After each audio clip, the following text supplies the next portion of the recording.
አብርሽና ቡዝዬ እንግዲህ በቲክቶክ መጥተዋል። አሁን ነው ያየሁት። እውነት ለመናገር ወንድም መከታ ነው። ሄት እናት ናት። በነገራችን ላይ ታላቂት መካሪም ናት።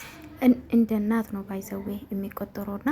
ሰላም ቤተሰብ እንዴት ናችሁ? ደህና ናችሁ ወይ? አለው እግዚአብሔር ይመስገን።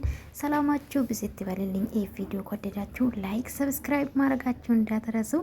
እንግዲህ ቡዜና አብርሽ እንግዲህ በቀደም የፕሮግራሙ ቀን ነው እርግጠኛ ነኝ እና አምሮባቸው ሲስቁ ነበር። እንግዲህ ወዳቸው ሲያወሩ ነበር እና እንግዲህ ብዙዎቹ እንግዲህ የአብርሽ ደስታ የቡዝዬ ደስታ የሚያስለቅሳቸው ብዙ አሉ። አይ አንዳንድ ደግሞ የተወራ ነገር ነበረና ባለፈው ቤታ ስጠራን ነበረና ሩታና አብርሽ ቲማቲም ቁርጥ ሲበሉ የት ነበረች ሲሉ ነበርና በነገራችን ላይ አታውቃቸውም። ውጭ ነበረች ሲጀምር እሷ ቡዜ አታውቅም ሩታን።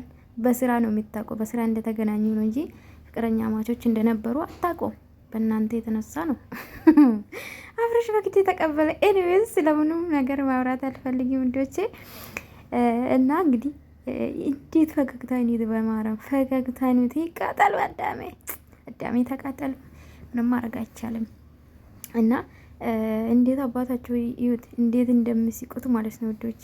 ደስ ይላሉ። እግዚአብሔርን የትና ወንድም እንደዚህ ማለት ብዙ ሰው ታውቃላችሁ ጥላት የሆነበት የትና ወንድም የሚፈላለግበት ለመገዳደል የሚፈላለግበት ሰዓት ነው ታውቃላችሁ። በጣም የከፋ ነው። እነሱ ግን በፍቅር አስባቸዋል። እንደ ፍቅረኛ ሆኖ እንደዚህ ሲስቁ አስቀና።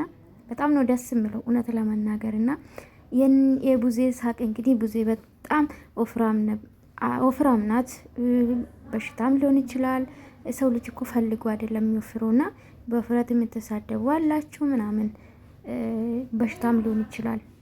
ህይወቷም አይታችኋል እና ከባድ ነው። ግን ምን እንደሚደርስብን አናውቅም ነገ ማለት ነውና ለማንኛውም ይመቻች። አብርሽዬ ወዳችኋለሁ። ላይክ